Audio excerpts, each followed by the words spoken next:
Quel immense plaisir de vous savoir nombreux devant vos écrans téléviseurs. Mesdames, messieurs, chers téléspectateurs, bonjour. Au menu de ce 75e numéro de votre émission Téléj, le lancement de la caravane d'éducation civique et de l'intégration nationale dénommée Vacances citoyennes 2016 par le ministre de la Jeunesse et de l'Éducation civique. Vous saurez également qui est la Reine de beauté 2016 en Côte d'Ivoire. Vous aurez enfin la directrice de la Fondation Denis Eleonora Foredia qui s'entretiendra avec vous sur le concours STEM Prize. Le déroulé, c'est juste après le générique.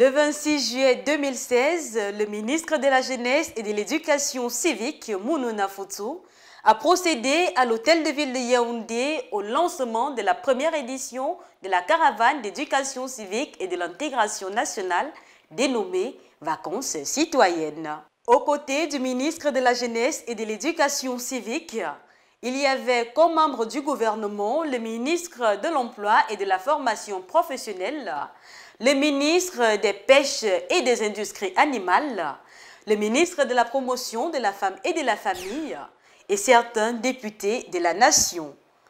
Au cours de cette cérémonie, comme vous pouvez l'apercevoir sur ces images, au même moment que moi, des parchemins et des vélos ont été remis à 150 médiateurs communautaires ou encore soldats du civisme pour cette phase pilote dans l'Enfondi.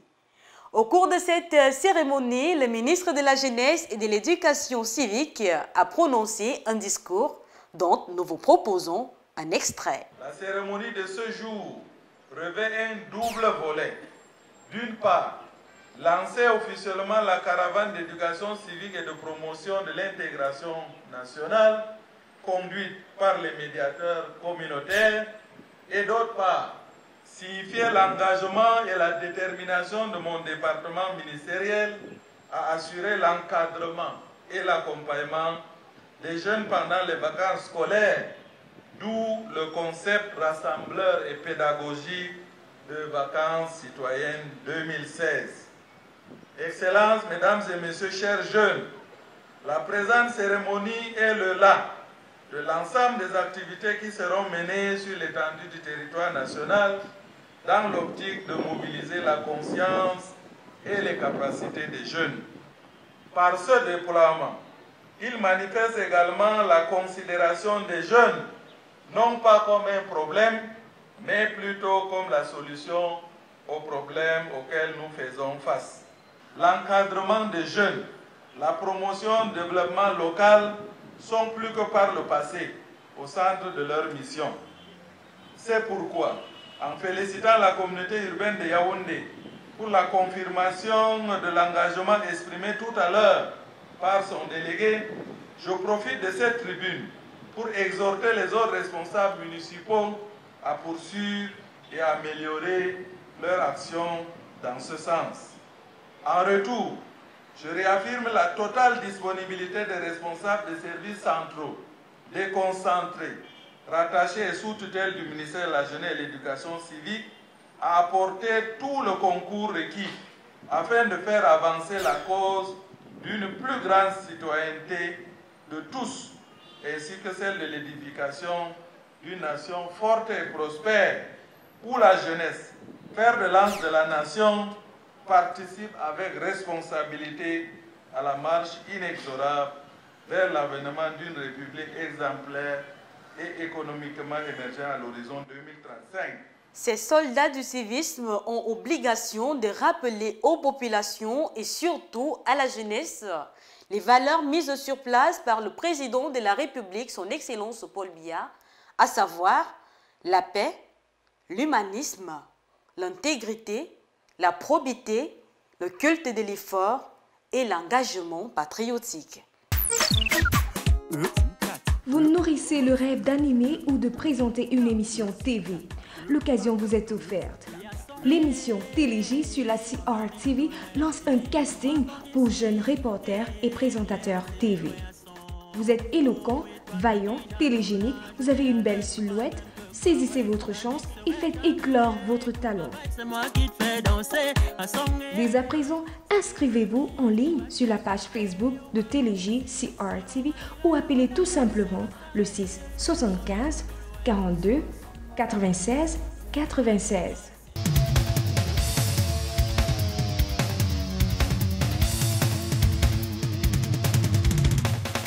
N'attendez plus. Au mois de juin 2016, les ministres ivoiriens Sidi Touré, Euphrase Yao et Maurice Bondaman ont présidé la finale Miss Côte d'Ivoire 2016. C'était dans une salle féerique où on a su allier couleur et professionnalisme, comme le témoignent ces images. À l'issue de cette finale du monde disputée, c'est mademoiselle Esther Memel qui a été couronnée Miss Côte d'Ivoire 2016 à Abidjan. Avec le concours de la radio-télévision ivoirienne, dans cette interview, elle nous dévoile ses ambitions. Chaque jour de naissance a son signe zodiaco. J'étais une personne assez discrète avant et c'est pas vraiment facile de sortir et de voir toutes ces personnes-là qui ont beaucoup d'admiration pour moi depuis peu déjà et qui veulent tout le temps prendre des photos. Et en tout cas, pour ce mandat, je m'attellerai à être un modèle d'excellence pour mes jeunes sœurs.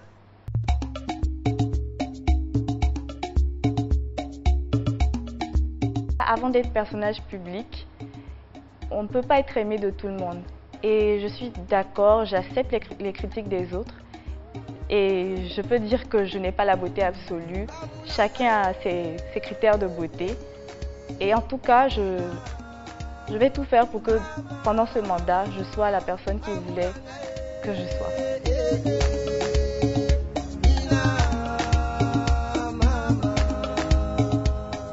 Pour commencer, déjà, je veux sensibiliser mes jeunes sœurs pour lutter contre les grossesses en milieu scolaire et surtout soutenir mes sœurs afin qu'elles continuent leurs études. Voilà, en tout cas, l'excellence féminine.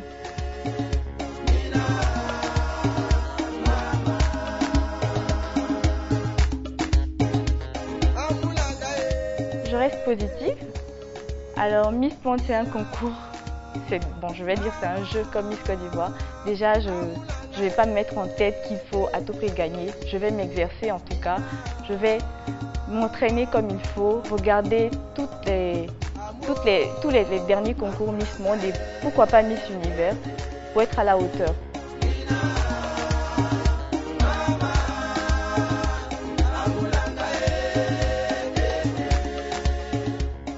Pour ma vie professionnelle, j'envisage de travailler dans un organisme financier international.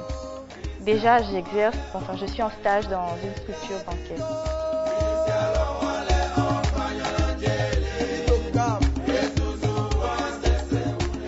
Soutenir les personnes qui ont des projets professionnels.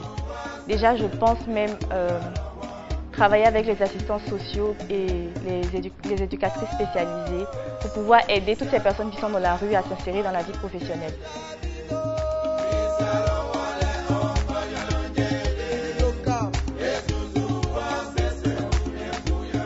Je voudrais qu'on retienne que Esther Memel est une jeune fille ambitieuse et surtout un leader. Voilà. Je voudrais surtout que quand on parle d'Esther Memel, on parle d'excellence. Voilà.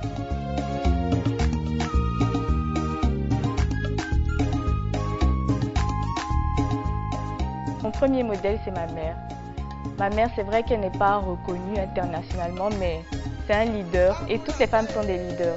C'est pour cela que je veux me battre pour que toutes les femmes, bon, je vais pas dire soutenir l'émancipation parce que les gens ont un autre point de vue de cette affaire d'émancipation, mais en tout cas, je voudrais encourager toutes les femmes à se battre pour réaliser de grandes choses.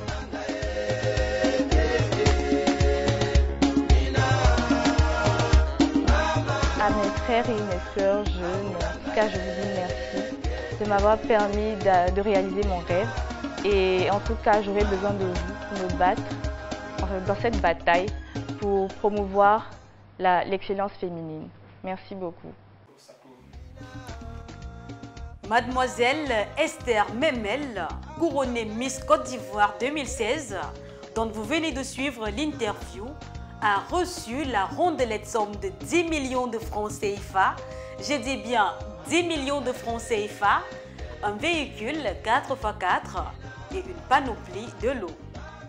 Merci à la radio-télévision ivoirienne de nous avoir permis de partager avec vous ces images. Pour le concours de beauté Miss Benin qui a eu lieu le 30 juillet 2016, c'est mademoiselle Larissa Adjakba qui a été couronnée Miss Benin 2016. Elle a reçu une voiture d'une valeur de 16 millions de francs CFA, une somme de 1 million de francs CFA et plein d'autres lots. Décidément, les concours de beauté commencent à payer véritablement en Afrique. Pour une Afrique qui doit gagner, nous aimerions que les chaînes de télévision africaines nous fassent parvenir des reportages sur les activités des jeunes. Vous nourrissez le rêve d'animer ou de présenter une émission TV. L'occasion vous est offerte. L'émission Télégie sur la CRTV lance un casting pour jeunes reporters et présentateurs TV. Vous êtes éloquent, vaillant, télégénique, vous avez une belle silhouette. Saisissez votre chance et faites éclore votre talent. Dès à présent, inscrivez-vous en ligne sur la page Facebook de Télégie CRTV ou appelez tout simplement le 6 75 42 96 96.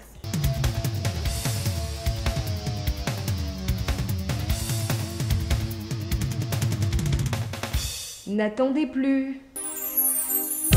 Il y a quelques mois, la fondation Denise et Lenora Foredia a lancé le grand concours STEM Prize. Celui-ci prime les projets des jeunes âgés entre 13 et 21 ans dans les domaines des mathématiques, de la science, de l'ingénierie et des technologies. Ce concours concerne tous les jeunes de la zone CEMAC. Pour mieux cerner les contours de ce concours, nous sommes allés à la rencontre de la directrice de cette fondation, Patience Manon Ombic, dans le cadre de l'entretien de cette émission que je vous invite à suivre avec la plus grande attention.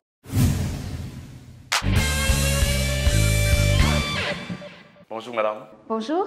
Merci d'accueillir l'équipe de Téléjeunes Chevaux à Forenser Foundation. Qu'est-ce que le STEM Prize? Le STEM Prize signifie sciences, technologie, ingénierie, mathématiques et c'est une compétition qui consiste à inviter les jeunes de 13 à 21 ans à soumettre leurs projets pour pouvoir gagner des prix. Vous avez parlé des jeunes de 13 à 21 ans. Pourquoi cette tranche d'âge-là? Parce qu'on considère au niveau de la fondation que à cette tranche d'âge, les jeunes sont capables de comprendre les défis de développement de leur pays, mais également d'être des ambassadeurs du programme STEM à travers le Cameroun et les autres pays d'Afrique centrale. Vous avez parlé de la science, la technologie, les mathématiques. Pourquoi ces domaines et pourquoi pas l'agronomie, la chimie et autres? Au niveau de la fondation, on prend sur nous de récupérer le discours de d'autres présidents, mais également la stratégie de l'émergence à l'horizon 2035. Et on a réalisé, au vu de certaines recherches, que pour atteindre cette émergence de manière efficace et efficiente, il faut que les jeunes soient davantage formés en sciences, technologie, ingénierie et mathématiques. Pour l'heure, au Cameroun, il y a 10% de jeunes qui sont formés dans ces domaines, mais pour pouvoir avoir une transformation économique et atteindre cette émergence, il nous faut au moins 30% formés dans ces domaines, d'où ce programme et les luttes parallèles pour les encourager à s'intéresser au STEM. Vous avez parlé de la fondation dans la sous-région. Alors, j'aimerais savoir pourquoi ce choix. Le STEM Prize couvre la sous-région Afrique centrale, comme vous venez de le dire, parce que les pays de l'Afrique centrale, contrairement à ceux de l'Afrique anglo-saxonne, ne sont pas suffisamment orientés vers l'entrepreneuriat. Ils n'ont pas suffisamment développé cette culture. Et à travers la circonscription dans la sous-région, on veut encourager les jeunes à travers le STEM également, à contribuer à l'entrepreneuriat et par là au développement économique de leurs différents pays. Il y a quelques années, on avait dans la culture africaine des métiers dits pour hommes et des métiers dits pour femmes. On s'est rendu compte que les jeunes filles et les femmes peuvent être tout aussi dynamiques que les hommes dans certains domaines. C'est pour ça que les filles, les femmes devraient également postuler et elles seront les bienvenues pour l'implémentation de ces projets. Quels seront les prix offerts aux gagnants? Le premier groupe va recevoir un montant d'1,5 million.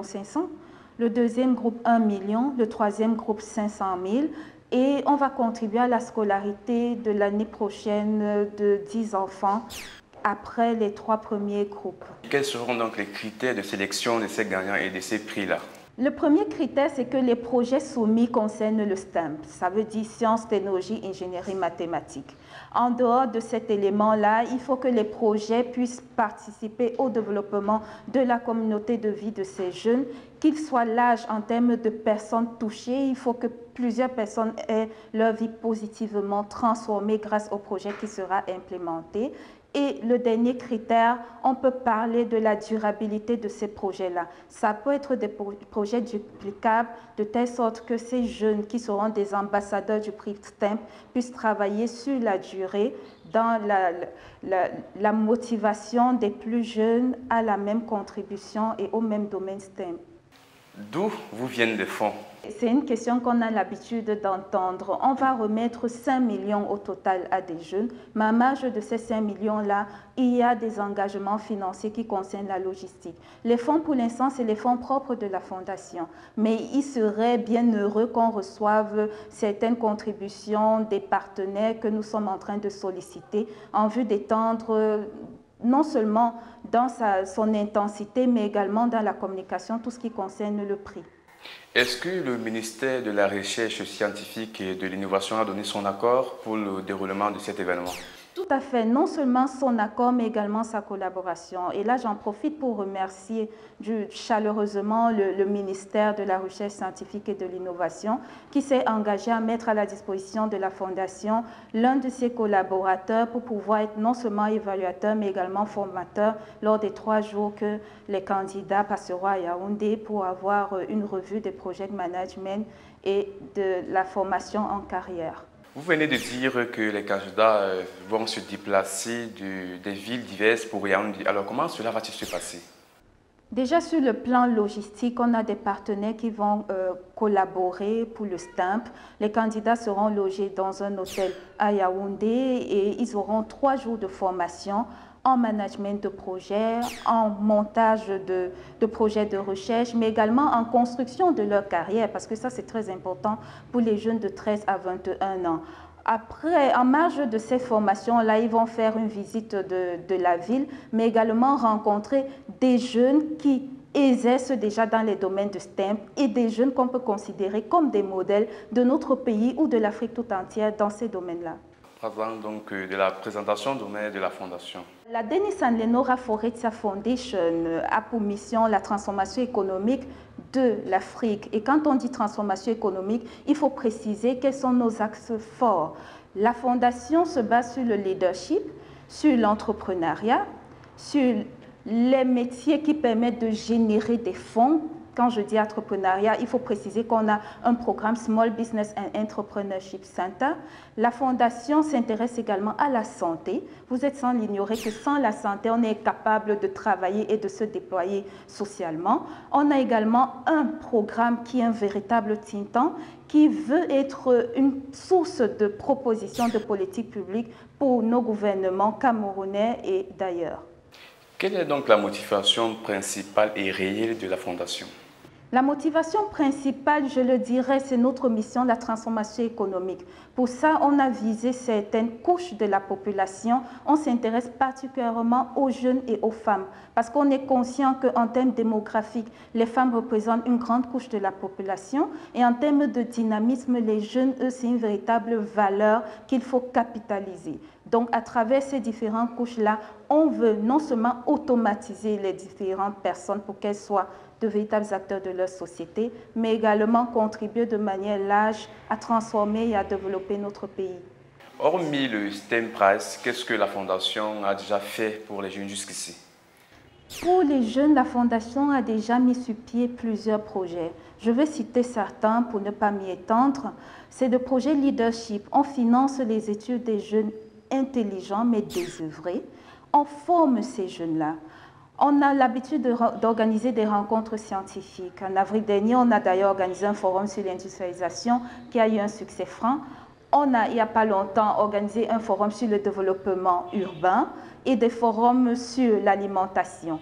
Nos rencontres scientifiques visent à rassembler les différents acteurs sociaux, universitaires, représentants de la société civile ou du gouvernement, également ceux du secteur privé, pour qu'ensemble, on réfléchisse à des pistes de solutions pour le développement de notre pays. Que diriez-vous alors à ces jeunes qui vous regardent maintenant pour la Fondation? À ces jeunes, la seule chose que je peux dire, n'hésitez plus à aller devant vos ordinateurs et postuler pour le STEM Prize. Au niveau de la Fondation, cela participe d'une approche stratégique parce que, comme je l'ai signalé, on voudrait augmenter le nombre de jeunes impliqués dans la science, technologie, ingénierie, mathématiques. Mais pour ces jeunes-là, cela sera une expérience formidable. Non seulement de pouvoir mettre sur pied un projet communautaire, mais également de se voir ambassadeur d'un message aussi fort que le STEM Prize, qui est un véritable défi de développement de l'heure pour notre pays et également pour la sous-région Afrique centrale.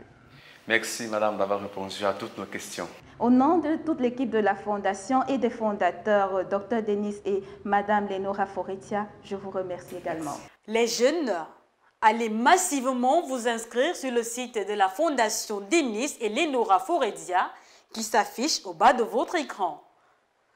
1 500 000 francs CFA, 1 million de francs CFA, 500 000 francs CFA. N'est-ce pas là un grand pactole pour les gagnants? Décidément, ce ne sont pas que les concours de beauté qui payent. Vous nourrissez le rêve d'animer ou de présenter une émission TV. L'occasion vous est offerte. L'émission Télégie sur la CRTV lance un casting pour jeunes reporters et présentateurs TV. Vous êtes éloquent, vaillant, télégénique, vous avez une belle silhouette. Saisissez votre chance et faites éclore votre talent. Dès à présent, inscrivez-vous en ligne sur la page Facebook de Télégie CRTV ou appelez tout simplement le 6 75 42 96 96.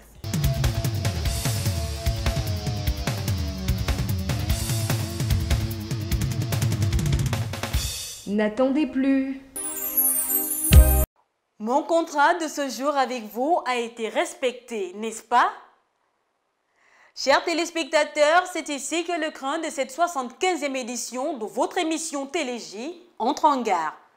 Merci pour votre aimable fidélité. Vous êtes de plus en plus nombreux à nous écrire et à vous connecter à ce programme. Nous vous disons également merci. Il ne me reste plus qu'à vous dire goodbye. À la jeunesse, nous laissons ce proverbe à méditer. Qui possède ne manque jamais de bienfaiteurs. Je dis bien, qui possède ne manque jamais de bienfaiteurs. À bon entendeur. Retrouvez toutes nos émissions sur notre page Facebook, YouTube et Twitter pour un visionnage illimité. Que le Seigneur protège le Cameroun, qu'il bénisse l'Afrique. Rendez-vous au prochain numéro. Gros bisous. Bye bye.